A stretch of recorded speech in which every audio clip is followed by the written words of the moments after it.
এই নেতানিয়াহু নামে এই শয়তান, এই কোলাঙ্গার, এই জঘন্যতম পৃথিবীর মানুষ নামে একটা কলঙ্ক এই লোকটা তার নিজের ইচ্ছা মিটাতে গিয়ে আজ যে ভুল সিদ্ধান্ত নিয়েছে, এটার কারণে আজ পুরা ইসরায়েল চলছে।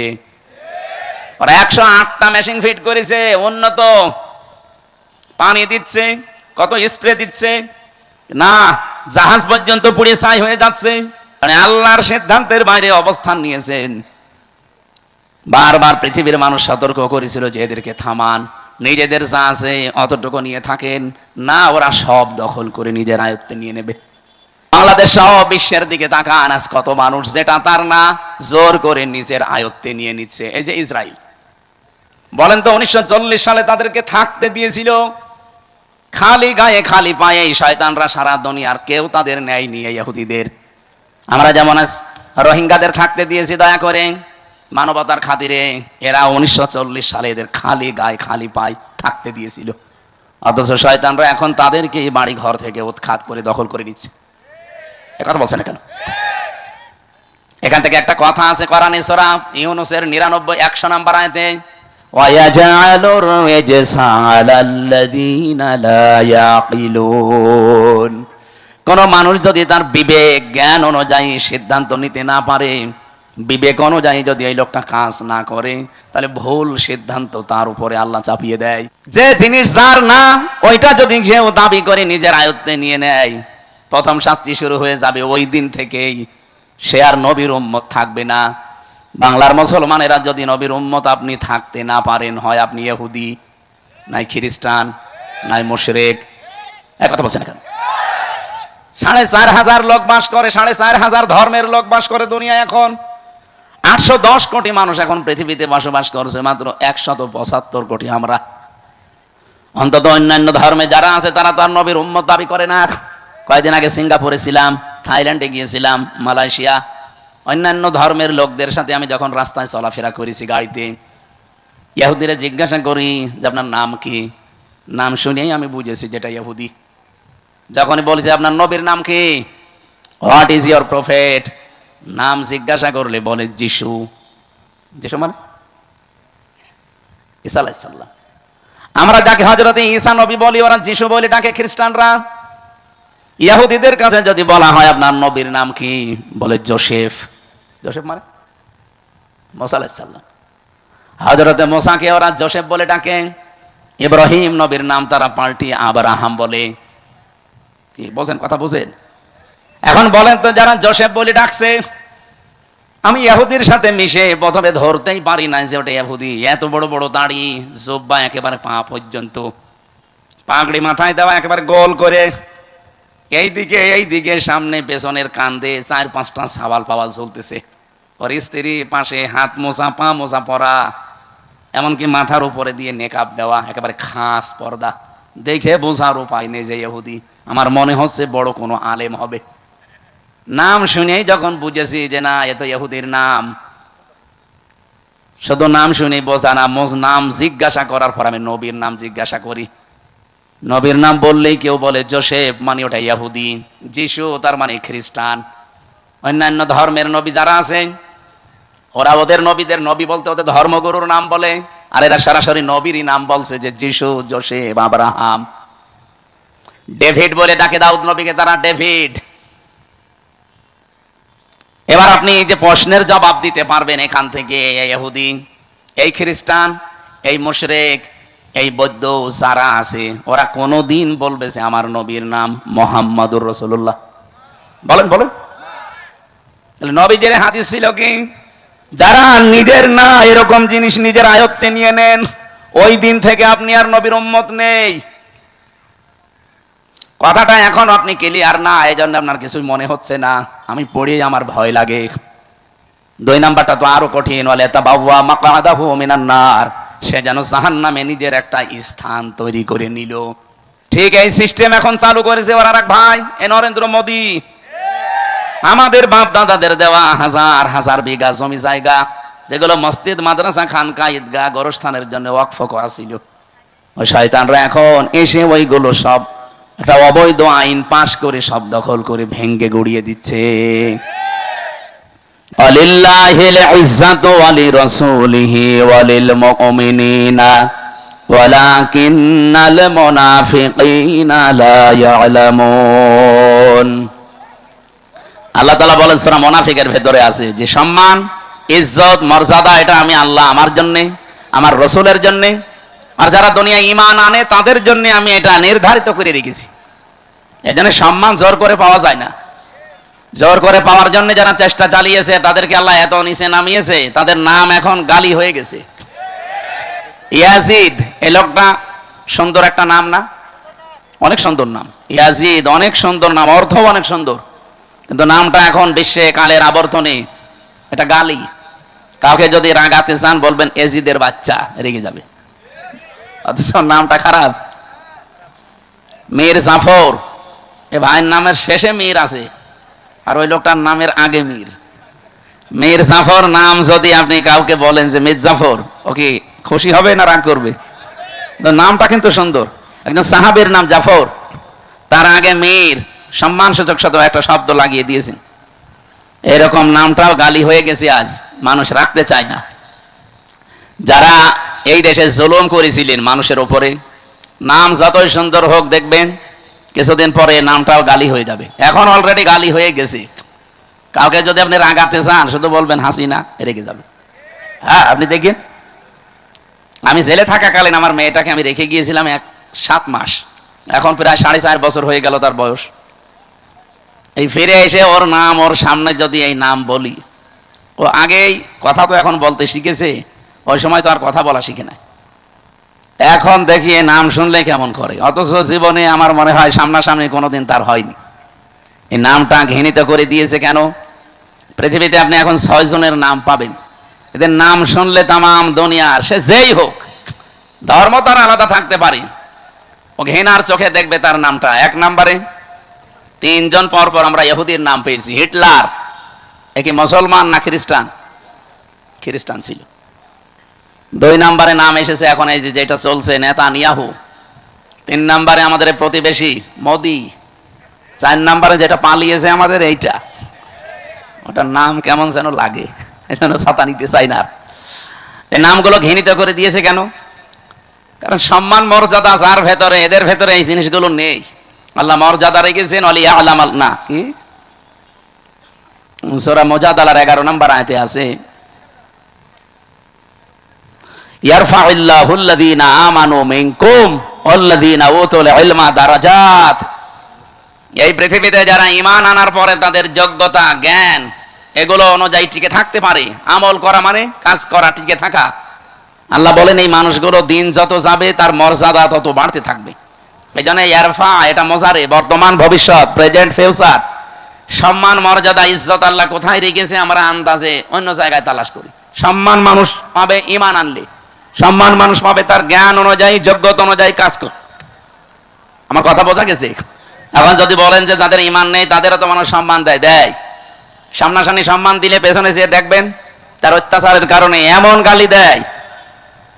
আমি একটা উপন্যাস পড়ছিলাম, এই হাজ্জাজ বিন ইউসুফ লোকটা একটা লোক ছিল দুনিয়ায়, এটা এত জালেম, মানুষের আসল নাম ভুলে গিয়েছিল। ওই সময় মানুষ ডাকতে হয়েছে ওর নামই জালেম। পাইক পেয়াদা যারা আছে দেশের জনগণ এসে বলছে আপনার জন্য তো রাস্তায় আর বের হওয়া যায় না, মানুষ শুধু আপনার নামে গালি দেয়। তাও এমন এমন নিকৃষ্ট গালি বানিয়েছে। গালি দেয় কে গো, এত সাহস কার দেখি? একটা ছদ্মবেশ নিয়ে রাস্তায় গেছে, এক গ্রাম্য লোকের সাথে দেখা হলো। হাজ্জাজ বিন ইউসুফ, এই লোকটা কেমন? ও তো জালেম। কেমন? জালেমের বাচ্চা, জালেম। 2-3 বার এই কথা শুনে ওর মেজাজ গেছে খারাপ হয়ে। এই বেটাই, আমার চেনো না তো?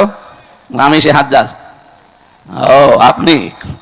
চিন্তা করছে আমার তো মাথা থাকবে না, ডাক দিয়ে বলছে বাদশাহ আপনি আমারে চিনেন না তো? আমি এই গ্রামের ওই লোক যার মাসে 2 দিন মাথা খারাপ হয়, আজকে তোর পয়লা দিন। ও তুই পাগল, কারে ধরলাম? পাগল বলে ওই দিন বেঁচে গিয়েছে, তাছাড়া বাঁচার কথা ছিল। আমরাও এই 15.5 বছর পাগল বলেই বেশি আছি। হ্যাঁ, কথা বলছেন? সম্মান মর্যাদা কিসের ভেতরে আপনি এখনো টের পাননি।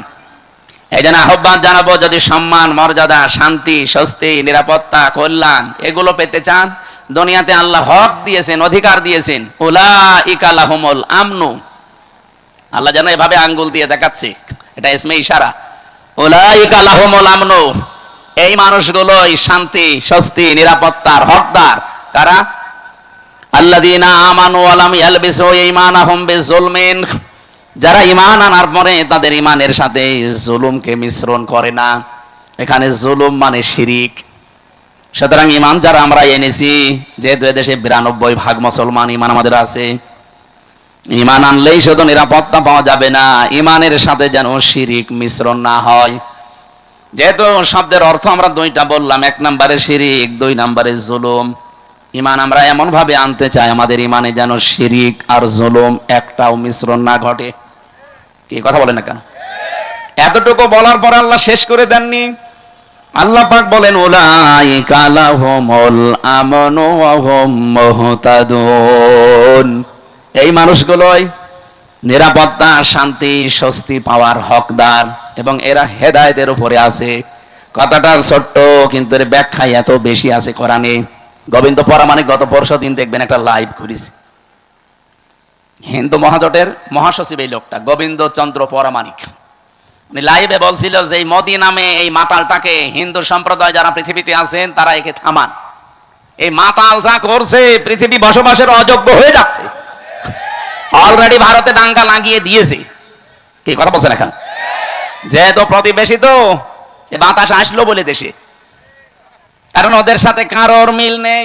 আপনি দেখেন ভারতের সাথে এই যে মালদ্বীপ, নেপাল, ভুটান, পাকিস্তানের তো নেই, আফগানিস্তানের সাথে একটা বর্ডার ছিল তাও মিল নেই, মায়ানমারের সাথে মিল নেই, চীনের সাথে মিল নেই, আমাদের সাথে মিল ছিল, বুবু ছিল, বুবু নেই, মিল নেই।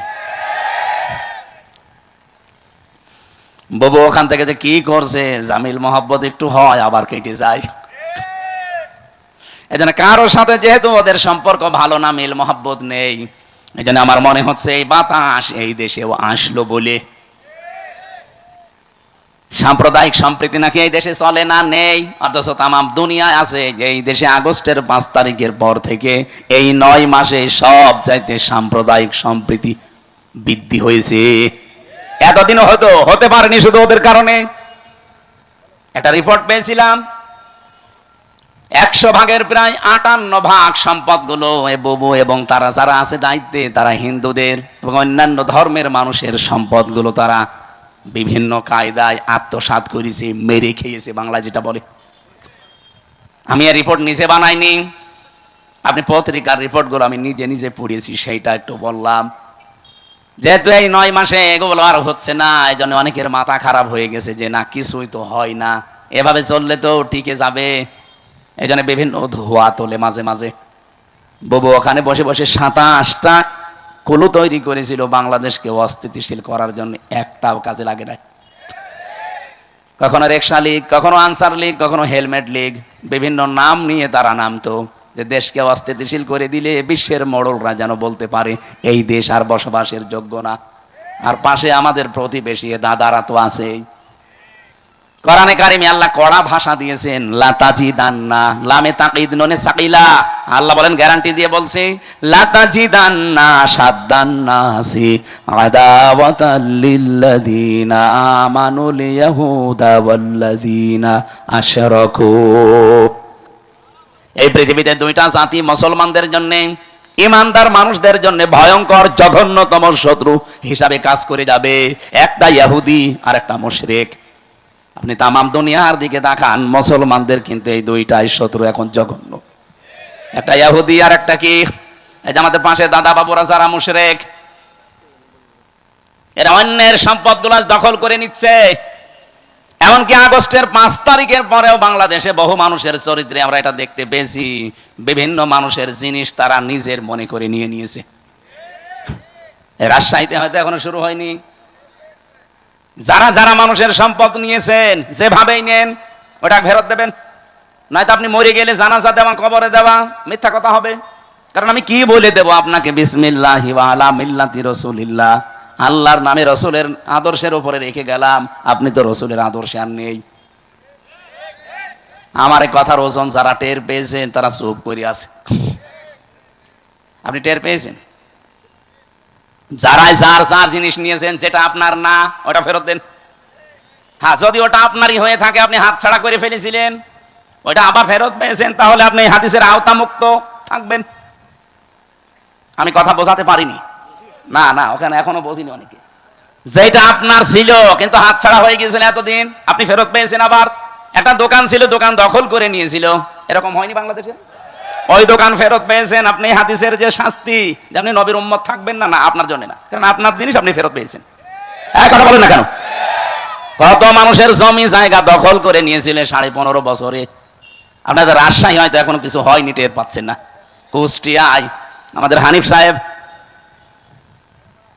কত টাকার মালিক, আমার মনে হয় আল্লাহর ও ছাড়া কেউ জানতো না। কি হইলো, এখন বাড়ি পর্যন্ত এখন উজাড় গৃহ হয়ে গেছে। আমার মনে হয় হানিফ সাহেবের বাড়ির দিকে আল্লাহ আঙ্গুল এভাবে দিয়ে কোরআনের আয়াত নাজিল করিস, যদিও এটা এখন না, 1500 বছর আগের। সূরা নমলের ভেতরে পাবেন এটা,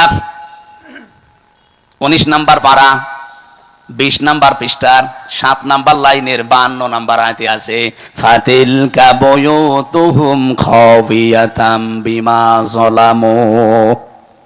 আল্লাহ বলেন এই সেই ঘরগুলো। কোন ঘর? এখন যদি বলেন এখানে হানিফ সাহেব, ইনু সাহেব, এদের নাম কই? না, নাম আছে, কিন্তু এদের বাপ দাদাদের নাম আছে। এদের বাপ দাদা যারা, তাদের পরিচয় আল্লাহ আয়াতে দিয়েছেন, তারা এরকম জুলুম করেছে নফসের উপরে, মানুষের উপরে, সৃষ্টি জগতের উপরে, তাদের নামে দেওয়া আর এদের নামে দেওয়া একই। কারণ কোরআনে তো আর আয়াত নাজিল হবে না কিয়ামত পর্যন্ত, এইটাই চলবে। আল্লাহ তাআলা বলেন এই সেই ঘরগুলো, খাওয়িয়াতাম বিমা যালামু।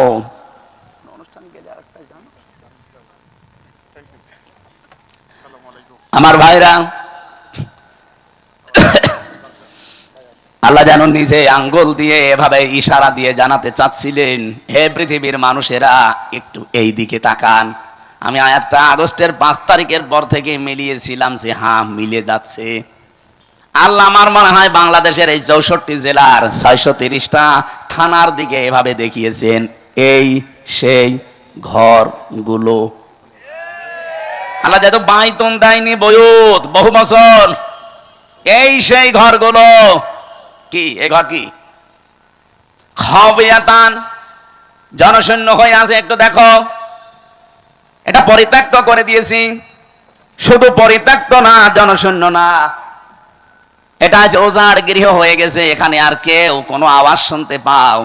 কবরের পাশ দিয়ে গেলে যেমন কোনো আওয়াজ নেই, এই জালেমদের বাড়ির পাশ দিয়ে গেলেও কোনো আওয়াজ পাওয়া যায় না। আল্লাহ বলেন বিমা যালামু, এদের জুলুমের কারণে এদের এই জায়গা পর্যন্ত এখন অভিশপ্ত হয়ে গেছে। আমি তো কুষ্টিয়ার 2 জনের বললাম, আপনি সারা বাংলাদেশের দিকে তাকিয়ে বলেন তো, হালত অবস্থা কিন্তু একই। কি কথা বলেন না কেন? কয়দিন আগে কিশোরগঞ্জে ছিলাম, যেটা একেবারে কেন্দ্রীয় ওদের জেলার মাঝখানে, যেটা ওই জায়গায় শুনলাম নাকি টর্চার সেলও ছিল আগস্টের 5 তারিখের আগে। ভালো মানুষ, নিরীহ মানুষ, তাদের মতের বিরুদ্ধে যারা আছে তাদের নিয়ে ওই জায়গায় টর্চার করতো। অথচ আল্লাহ পাক এখন ওই জায়গাটা পর্যন্ত অভিশপ্ত বানিয়ে দিয়েছেন। আমি ড্রাইভারকে বললাম একটু গাড়ি থামাও, দেখি।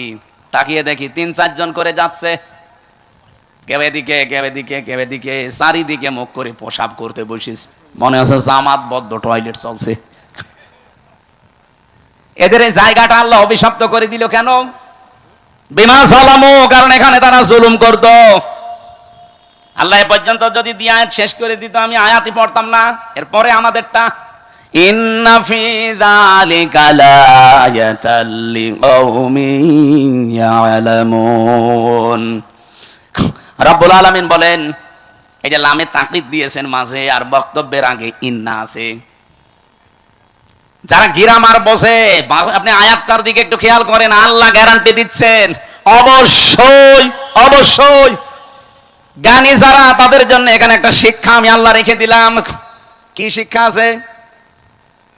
জালেমদের এত বড় শিকড় আপনি চিন্তা করতে পারেন, এই বাগমারার ইউনিয়নের, শ্রীপুর একটা ইউনিয়ন না, ইউনিয়নের দারওয়ান থেকে শুরু করে সংসদ ভবন পর্যন্ত জালেমদের প্রতি থরে থরে স্তরে সাজানো ছিল লোকজন। আমি নিজে তো ভিকটিম, আমি দেখেছি। রিমান্ডে আমি দেখলাম আমার 8 দল একটার পরে একটা গোয়েন্দা বিভাগের আসতো রিমান্ডে প্রশ্ন করার জন্যে। আমার মনে হয় সব ওরা থরে থরে থরে থরে সাজিয়ে রেখেছিল। মামলার আয় ওদের, মামলার পিপি ওদের, জজ ওদের, ম্যাজিস্ট্রেট ওদের, মামলায় যে সাক্ষী ওদের, যে আমাকে জিজ্ঞাসাবাদ করবে রিমান্ডে সে ওদের, যারা অফিসার আছে ওখানে পাহারা দেয় যারা অত্যাচার করবে তারা ওদের, হুকুম চিনি দিয়েছেন সে ওদের। আমার কি, আমার একজন আছে না না, আমার একজন ছিল উকিল, ওর কথা শুনলেও চলে না শুনলেও চলে, আর ওর কথা শুনতেও না, ও খালি বলার দরকার বলেছি তো ঠিক আছে আপনি থামেন যান। মামলাটা আমার 30 বার উঠেছে, সিএমএম কোর্ট, জজ কোর্ট, হাইকোর্ট মিলে, কিন্তু 3 বছরে একটা দিনের জন্য জামিন নামে কোনো শব্দ নেই। অথচ এই মামলাটা আগস্টের 5 তারিখের পরে শুধু তুলতে দেরি, জামিন না খারিজ করে দিয়েছে। অথচ জজ কিন্তু ওইটাই। আমি ওনার খাস কামরায় গিয়ে জিজ্ঞাসা করলাম যে মাননীয় জজ সাহেব, এই বিচারটা তো 3 বছর আপনার কাছেই ছিল, এতদিন তো বলেননি যে না এই মামলায় জামিন দেওয়া যাবে না, এখন যে খারিজ করে দিলেন। হুজুর আমার হাত বাঁধা ছিল, আমি কিছুই করতে পারি না, ওই পুতুলের মতো শুধু চেয়ারে বসে থাকতাম।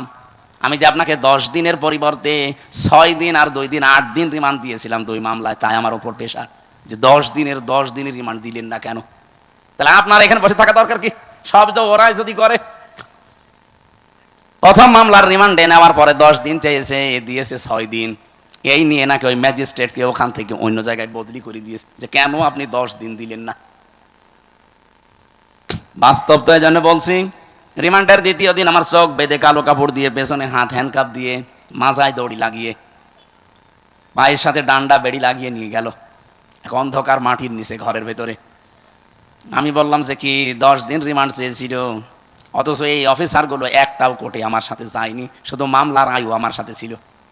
আমার দেখছে ওরা আগে আগে প্রশ্ন করছে যে রিমান্ড চাইলো 10 দিন, 6 দিন দিল, অবশ্যই এই কি ম্যাজিস্ট্রেট, এই ম্যাজিস্ট্রেট মনে হয় আপনার দলের লোক নাকি গো?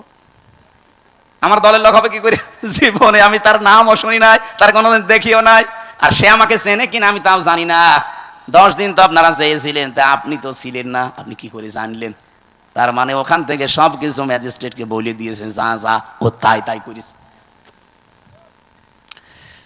পরে কয়দিন যখন জেলখানায় গেলাম, দেখি ওই ম্যাজিস্ট্রেট ঘুরে বেড়াচ্ছে ভেতরে। কি আপনি এখানে? হুজুর মাফ করে দিয়েন, আমার বউ যৌতুক মামলা দিয়েছে। ঠিক করিস শয়তান, তোর যৌতুক মামলা দিয়ে এখন তুই জেলে, আমার সাথে এমনি দেয়নি, কোন কারণে আমার এই মিথ্যা তথ্যগুলো লিখে সই করে নিলি? হুজুর আমার যা যা বলতে বলিস আমি তাই তাই করেছি, আল্লাহর কসমে কোরআন হাতে নিয়ে বলছি, বাংলাদেশে শুধু হাসিনা ছাড়া যারা ছিল সব হাত বাঁধা। আপনি যাই বলেন না কেন, ও কাওয়া কাকুরও হাত বাঁধা ছিল। কাওয়া যতই কাকা করুক, যদি একটু মুখ ফসকে সত্যি কথা বলে, ওই দিনই কাওয়ার কর্ম শেষ করে দিত। ওই তো হইল, কাদের কাকু বলা যায়? কাওয়া কাকু।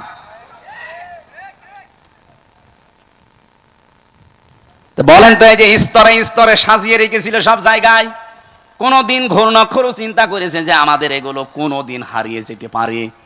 কোরআনে কারিমে আমি আয়াত পড়েছি, সূরা আনআম 7 নাম্বার পারা 12 নাম্বার পৃষ্ঠার 4 নাম্বার লাইনের 45 নাম্বার আয়াতের প্রথম অংশে আছে, ফাকুতিআ দাবিরুল কওমিল্লাযিনা যালামু।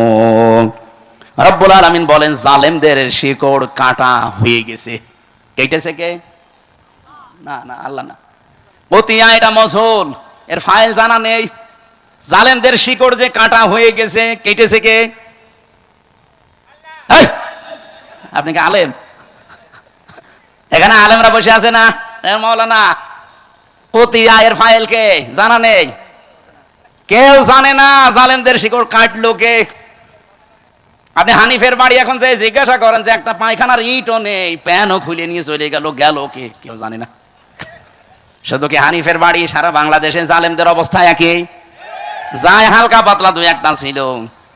এই ফেব্রুয়ারির 5 তারিখে আযাবুল বুলডোজার নাজিল হয়ে সব শেষ। এ জেলায় নাজিল হয়নি? আমার প্রশ্ন ছিল কি বলেন তো, জালেমদের এত বড় শিকড় যদি কেটে ফেলা হয়ে যায়, আগামীতে যারা চেয়ারে বসবেন, কারা বসবেন আমরা জানি না, যারাই বসবেন সাবধান, জনগণের উপরে যেন জুলুম না হয়, তাহলে 5 বছর পরে আপনার বাড়িও শ্মশান হয়ে যাবে।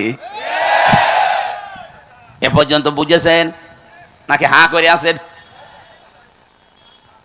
সুতরাং যার যা জিনিস নিয়েছেন, চুরি করে হোক, ডাকাতি করে হোক, চাঁদাবাজি করে হোক, যা নিয়েছেন যেটা আপনার না ওটা ফেরত দেন। হ্যাঁ, যদি আপনার জিনিস আপনি ফেরত পান অসুবিধা নেই। এই যে ইসলামী ব্যাংক, যাদেরটা তারা ফেরত পেয়েছে। অনেকে বলছে না এটাও চিন্তায় হয়েছে। চিন্তা হয়েছে মানে ইসলামী ব্যাংকে আপনার বাবার নাকি? যাদের ব্যাংক তারা ফেরত পেয়েছে, তাদের মাথার ঘাম পায়ে ফেলে টাকা দিয়ে ব্যাংক করা, কথা বলে না কেন? ব্যাংক যাদের তারা ফেরত পেয়েছে, জিনিস যার সে যদি ফেরত পায় এই হাদিসের আওতামুক্ত থাকবে সে। কিন্তু আপনার জিনিস না, আপনি বাবা শাহজালাল সব হালাল বলে দখল করে নিচ্ছেন। এটা যারা করেছেন আগামীতে ফেরত দিয়ে দেন কালকেই, নাই তো আপনি নবীর উম্মত আর নেই। আপনি মরে গেলে আমারে দিয়ে জানাজা না, কাবার ইমাম দিয়ে জানাজা পড়িয়ে মাটি দেবেন, কবরে আযাব শুরু হয়ে যাবে। এরপরেও যদি কেউ না বোঝার ভান করে থাকেন, এদিকে আসেন, আসেন, এমন জোরে কানের নিচে দুইটা দেব না, সব টের পেয়ে যাবেন। যাব না।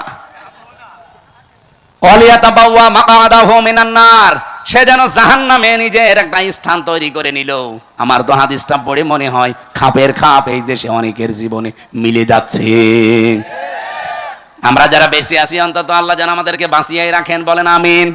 আরে ভাই, আপনার সবার জন্য কথা বলছি, যারা এগুলো করেছেন ফেরত দিয়ে দেবেন। আমি আবার বলছি, হ্যাঁ, আপনারটা যদিও দখল করে নেয় এতদিন, ওটা যদি আপনি ফেরত পেয়ে থাকেন, আপনি হাদিসের বাইরে থাকবেন। এবার যদি না বোঝেন, আমার আর বাংলায় বলা সম্ভব না, আমি বাদ দিয়ে দিলাম, জান আপনার আয়ু ছেড়ে দিলাম। আমি সূরা মাত্র একটা আয়াতের 5 ভাগের 1 ভাগ পড়েছি। কাবরা আলাল মুশরিকিনা মা তাদউহুম ইলাই। এবার তাফসীর আকারে কথা বলতে চাই। সূরা কোন সূরা? সূরা মানে সংসদ। তাহলে সংসদ এই শব্দটার নামে আল্লাহ একটা সূরা দিলেন, অথচ এই 54 বছরে আমরা সংসদে যেতে চাইলেই আমাদের উল্টাপাল্টা কথা বলতো। কি বলতো না? আরে ভাই, সংসদ নামে একটা সূরা আছে, সংসদ চলবে যে জিনিস দিয়ে, তার নাম সংবিধান। সে সংবিধান নামে একটা সূরা আছে, নাম কি? ফুরকান।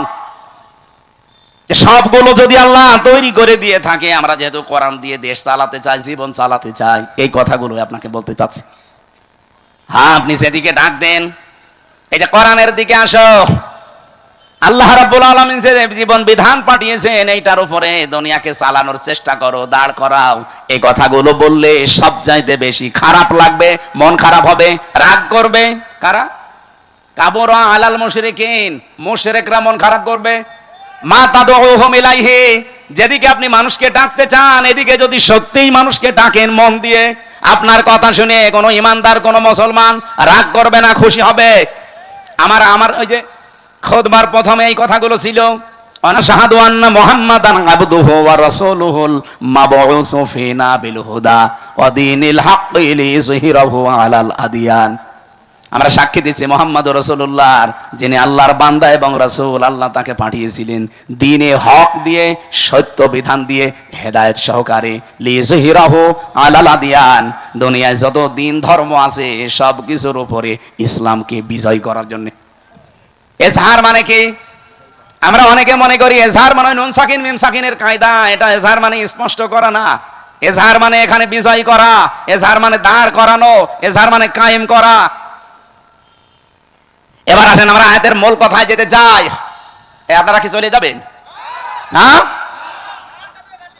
আমার ভাইরা, বিশ্ব নবীকে যেহেতু আল মাবউসু ফিনা বিল হুদা, তোমাদের ভেতরে আমি আমার রাসূলকে হেদায়েত সহকারে পাঠিয়েছি, অদীনিল হক, সত্য দিন দিয়ে পাঠালাম।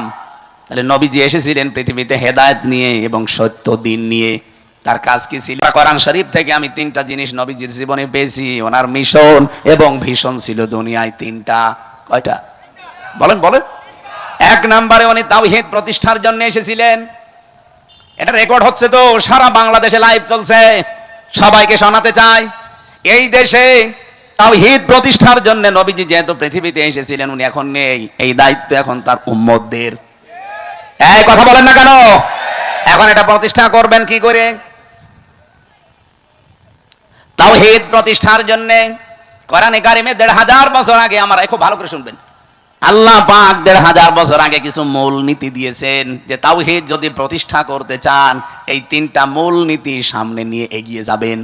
এটা সূরা আলে ইমরানে আছে, 3 নাম্বার পারা 17 নাম্বার পৃষ্ঠার 2 নাম্বার লাইনের 64 নাম্বার আয়াতে আছে, উলিয়া আহলাল কিতাবি তাআলাউ ইলা কালিমাতিন সাওয়াইম বাইনানা ওয়া বাইনাকুম আল্লা না'বুদা ইল্লাল্লাহ ইলা আখির আয়াত।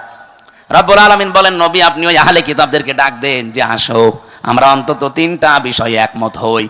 যেহেতু তোমরা হযরতে মুসা নবীর উম্মতের দাবি করো, কেউ ঈসা নবীর, কেউ দাউদ নবীর, কেউ ইব্রাহিম নবীর, বিভিন্ন রকমের নবীদের নাম বলে তোমরা দুনিয়ার জীবন চালাতে চাও, আসো সবাই মিলে আমরা 3টা বিষয় ঐক্যমত হই। আর আমার মনে হয় এই দেশের জন্য এগুলো বলা লাগবে না, কারণ এই দেশে অন্যান্য কিতাবের অনুসারী একেবারেই কম।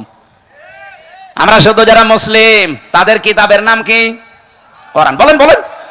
তাহলে এই কোরআন মানা লোক, বাংলাদেশে কোরআন বিশ্বাস করা লোক 92%, 100 জনের 92 জন সুবহানাল্লাহ বলতে পারেন না? তাহলে এদের কাছে তো আর ওই কথাই বলা লাগে না যে অন্যান্য কিতাবের লোকেরা আসেন, ওরা মাত্র 8 ভাগ, আমরা 92 ভাগ।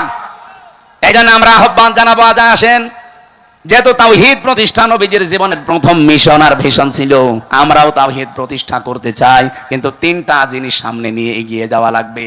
1 নম্বরে এই 3টা জিনিসকে কায়েম করার জন্য লাগবে ঐক্য। আসেন তো আমরা ঐক্যবদ্ধ হই এই 3টা বিষয় সামনে নিয়ে। আল্লাহ না'বুদা ইল্লাল্লাহ, আল্লাহ ছাড়া কারো ইবাদত, বলেন বলেন, ইবাদত কি? আপনি মন মতো একটা জিনিস বানিয়ে বলবেন যেটা তো ভালোই লাগছে, না ওটা ইবাদত না। আল্লাহর হুকুম থাকা লাগবে আর রাসূলুল্লাহর তরিকা থাকা লাগবে, এর নাম ইবাদত। এই কথা বোঝা যায়নি? এই যে আমার তাহেরি ভাই যে জিকির করে ইবাদত মনে করেই করে, ইয়া আলী বাবা, শাহ আলী বাবা, কেল্লা বাবা, ফতে বাবা, দয়াল বাবা, কোন জায়গায় আছে? তাহলে আমরা যে আজ ঐক্যবদ্ধ হতে চাই, শুধু মুসলমানরাই আমরা ঐক্যবদ্ধ হতে চাই এই কথার উপরে যে আল্লাহ ছাড়া আমরা কারো ইবাদত, কারো জিকির আলোচনা আর করব না। এ বিষয়ে যদি কেউ রাজি থাকেন তাহলে আসতে পারেন যে আমরা আল্লাহ ছাড়া কারো ইবাদত করব না। রাজি আছেন না? এটা রেকর্ড হচ্ছে, যারা রাজি আছেন তারা ঠিক আছেন। 2 নম্বরে ওয়ালা নুশরিকা বিহি শাইয়া, আল্লাহর সাথে আমরা কাউকে শিরিক করব না। এখন শিরিক কি?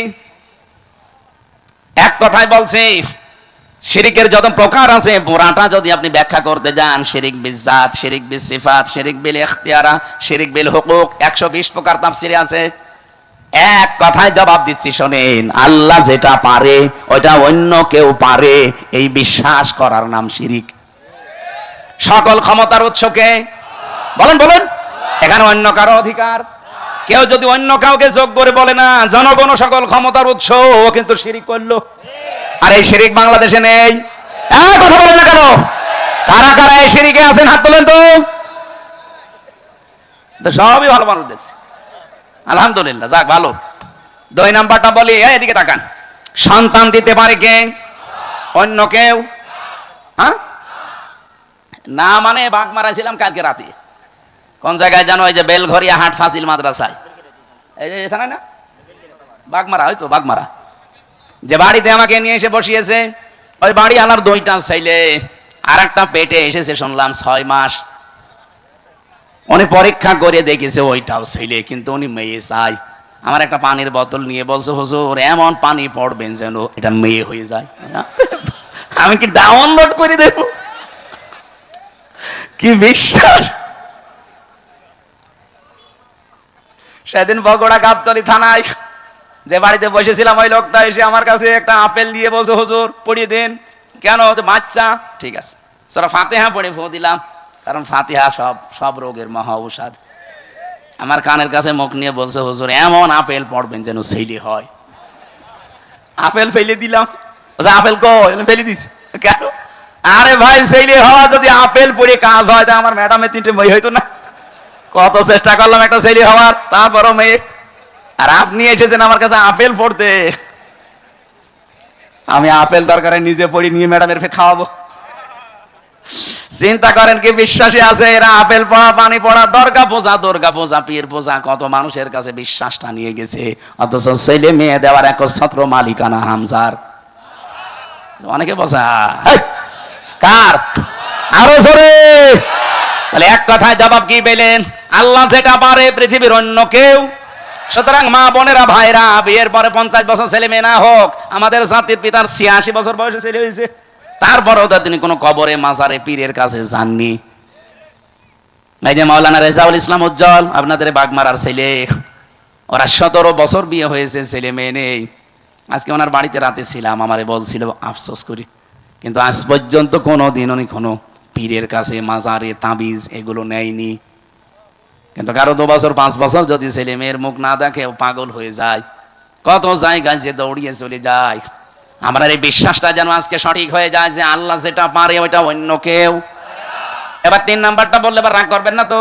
আমি তো আর বানিয়ে বলছি না, রাগ করলে আল্লাহর উপরে করবেন। কার উপরে? আল্লাহ করে। এবার আসেন, বলছে এই পৃথিবী বানিয়েছে কে? কোন ভগবানের হালকা সাহায্য আছে? বলেন। আল্লাহ রাব্বুল আলামিন বলেন, এবার শিরিকটা ধরা পড়বে। আলা লাহুল খালাক ওয়াল আমর, সূরা আরাফের 54 নম্বর আয়াতে আছে মাঝের অংশে যে সৃষ্টি যার, আইন চলবে তার। বলেন না কেন? সূরা আলে ইমরানের 154 নম্বর আয়াতের মাঝের অংশটা একটু দেখবেন। ইয়াকুলুনা হাল্লানা মিনাল আমরি মিন শাইইন কুল ইন্নাল আমরা কুল্লাহু লিল্লাহ। হে নবী, ওরা জিজ্ঞাসা করে যে আইন কানুন আমরা কি বানাতে পারি? আপনি বলেন না, আইন বানানোর ক্ষমতা কার? সুতরাং বাংলাদেশে 92 যারা মুসলমান দাবি করছেন, আল্লাহর পাঠানো আইন এই জমিনে কায়েম বাদ দিয়ে পৃথিবীর কোন মানুষের তৈরি করা আইন যদি কায়েমের জন্য আপনি চেষ্টা করেন, দল করেন, আন্দোলন করেন, আল্লাহর কসম আপনি শিরিক করছেন। নিয়ে আসেন তো, কোন হোসেন নিয়ে আসবেন, ভুল ধরতে নিয়ে আসেন, নিয়ে আসেন। এটা বাংলাদেশ এখন চলছে কিনা বলেন? এরপরেও যদি কারো পরিবর্তন না হয়, এখন এর কিভাবে আপনি হেদায়েত করবেন বলেন? এর মাথার উপরে খাইতে মারা ছাড়া কোনো উপায় আছে? মানুষের মনটা খারাপ হয়েছে আমার এই কারণে যে এত বাংলায় বলছি যে আল্লাহ বানিয়েছে, আইন চলবে তার। আপনি অন্যের আইন এখানে দাঁড় করাতে চান, আপনি তো শিরিক করছেন। কারণ আল্লাহ যেটা পারে ওটা অন্য কেউ। এবার আপনি যা ভালো লাগে করেন তো ভাই। আপনি যদি জাহান্নামে যেতে চান, আসেন, আপনাকে 2 লাথি দিয়ে আরো ফেলে দিই। বড় দুঃখ নিয়ে কথাগুলো বলছি। এত চিল্লানো, এত পাল্লানো কি হচ্ছে? আপনার পরিবর্তন আসতে চাই না, আমি কি আপনার ক্ষতি চাই? আপনি নিয়ে এসেছেন এত কষ্ট করে, সে কুষ্টিয়া থেকে সঠিকটা তুলে ধরলাম।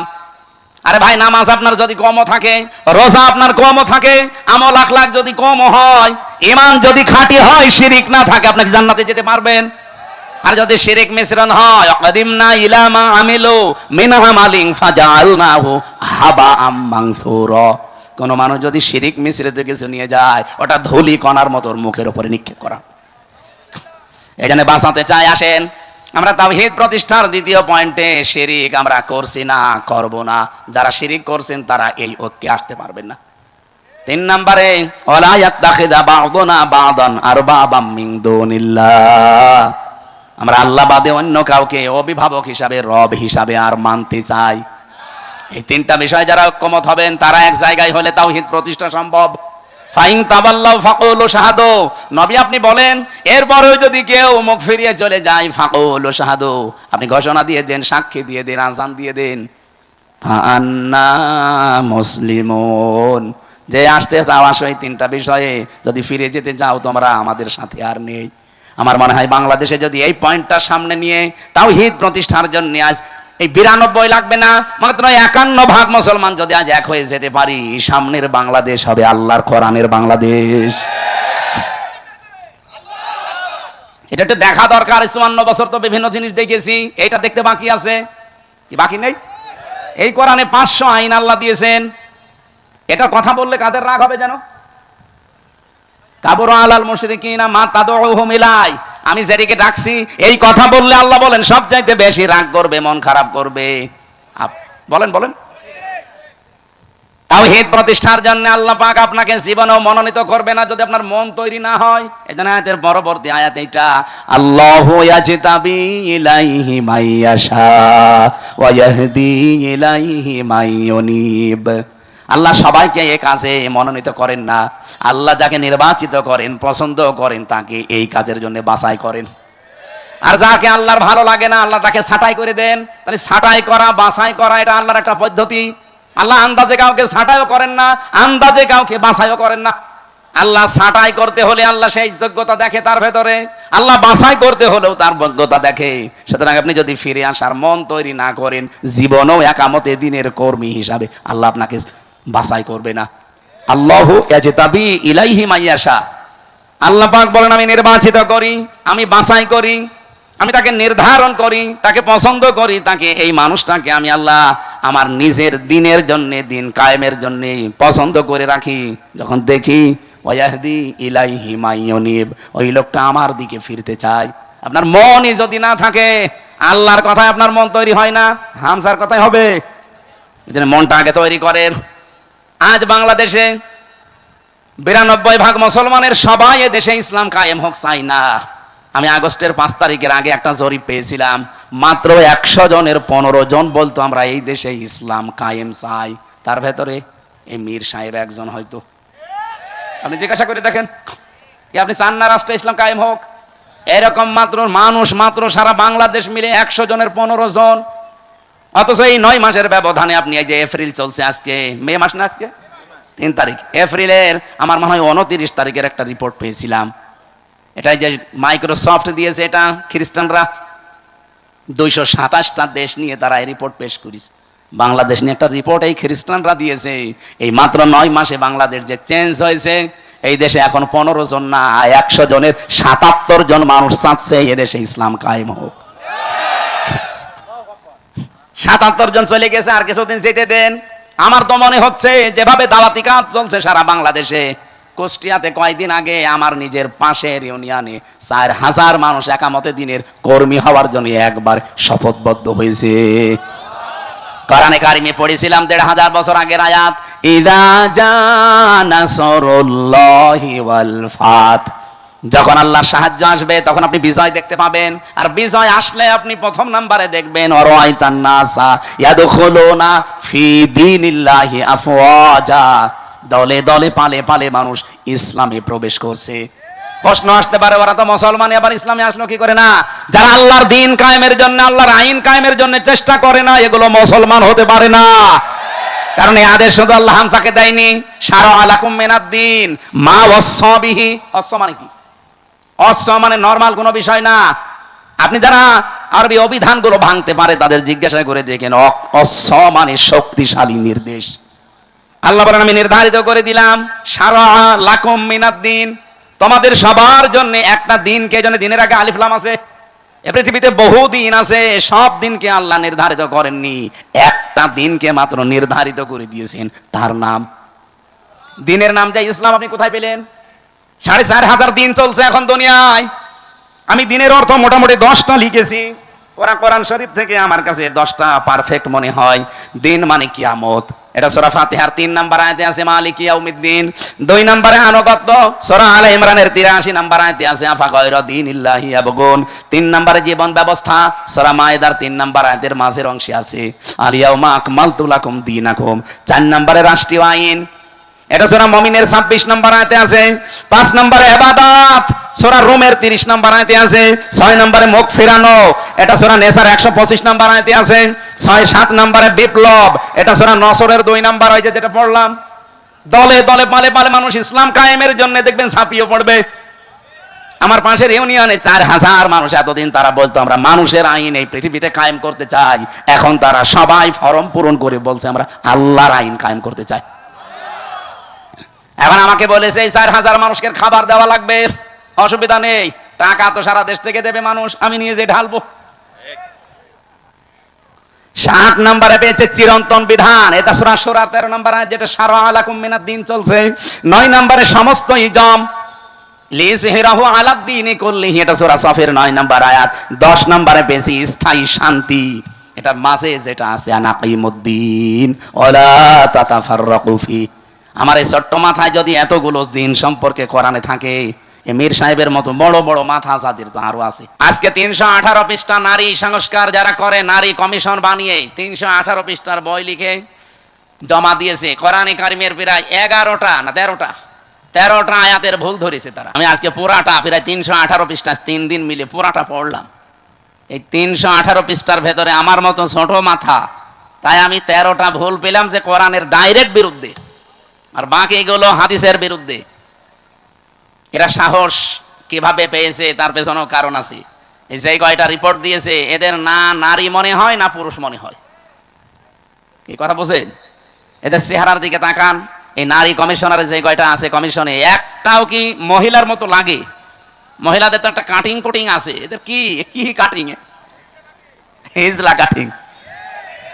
এই হিজরাদের এত সাহস হয়তো না, এর পেছনে রাঘব বোয়াল আছে, কেউ কল কাঠি নাড়ছে। আজকে হেফাজত ইসলাম বাংলাদেশ থেকে একটা ঘোষণা এসেছে, এদের রায় না, এদের কমিশনই আমরা মানি না। কথা বলেন না কেন? এদের রিপোর্ট পেশ করা দূরের কথা, এই কমিশনই মানি না। এদেশে 92% মুসলমান। ভারতে কোরআনের 26টা আয়াতের বিরুদ্ধে ওরা কেস করেছিল, তাই তামাম দুনিয়া ফুঁসে উঠেছিল। আর এখানে অলরেডি 13টা আয়াতের বিরুদ্ধে, এটাও তো একটা কেস। আমরা চাই এই মানুষগুলোর পেছনে যারা আছে তাদের সহ আইনের মুখোমুখি করে তাদের বিচারের আওতায় আনা লাগবে। এবং আপনি মানব অধিকারের নাম নিয়ে, বাক স্বাধীনতার নাম নিয়ে, সমান অধিকারের নাম নিয়ে কোরআনের বিরুদ্ধে, হাদিসের বিরুদ্ধে কোনো কথা যদি সামনে কেউ বলে, কোনো বিচার লাগবে না, ওরে মেরে ফেলা লাগবে। হ্যাঁ, কথা বলেন। সময় এখনই যাচ্ছে, এখনো যদি এভাবে ছাড় দিয়ে চলে যান, বিপ্লব যেটা এসেছিল এই বিপ্লব টিকিয়ে থাকা সম্ভব না। এই আয়াতের যেটা পড়লাম না, এই আয়াতের একটু আগে আছে আনাকিমুদ্দিন ওয়ালা তাতাফাররাকু ফি, তোমরা দিন কায়েম করো, এ ব্যাপারে মত পার্থক্য করবা না। দিন কায়েম বাংলাদেশে নেই, আছে? আয়াতের ব্যাখ্যা আধুনিক একটা শব্দ বলছি, এদিকে তাকান। দিন যেহেতু কায়েম আমাদের দেশে নেই, যতটুকু দিন আছে ওইটা টিকিয়ে রাখার চেষ্টা করা সর্বাত্মকভাবে, এটাও একটা কায়েম। আমাদের দেশে দিন যতটুকু আছে ওইটা টিকিয়ে রাখা লাগবে না? বলেন বলেন। এই যে নামাজ 5 ওয়াক্ত আপনারা মসজিদে পড়েন, এটা দিন না? স্যার তো এটা বোঝাচ্ছিল যে আমাদের নামাজ আছে, অন্তত নামাজটা যেন টিকে থাকে। আমরা প্রকাশ্য কেউ এই দেশে জেনা করি না। কি করি? গোপনে গোপনে যেগুলো আছে এগুলো বাদ দেন, প্রকাশ্যে যেন এইটা কেউ করতে না পারে। ওরা 3 নম্বর পয়েন্টে লিখেছে, দেহ আমার, সিদ্ধান্ত আমার। এটা যদি মেনে নেওয়া হয় তাহলে জেনা ব্যভিচার কি গোপনে থাকবে না প্রকাশ্যে শুরু হবে? ওরা 2 নম্বর পয়েন্টে লিখেছে যে এখানে বিবাহের ক্ষেত্রে পুরুষের যে অধিকার আছে, মহিলার সে অধিকার নেই। এটা আল্লাহর সিদ্ধান্ত ঠিক হয়নি, এটা ভুল হয়েছে। এরা আমার মাঝে মাঝে চিন্তা হচ্ছে, পুরো বইটা না পড়লে আমার ভালো হতো। পড়ে আমার এখন মাথা খারাপ হয়ে গেছে যে এ সাহস পেল কোথায়। যেহেতু কোরআনে কারিম আমাদের সামনে আছে, তাহলে আল্লাহর বিজয়, সাহায্য আসলে বিজয় আসবে, এ গ্যারান্টি কার? আর বিজয় আসলে তার নমুনা, চিহ্ন, সিমটম কি? দলে দলে, পালে পালে, আফওয়াজা মানে দলে দলে, ফি দীনিল্লাহি, আল্লাহর দ্বীনের ভেতরে।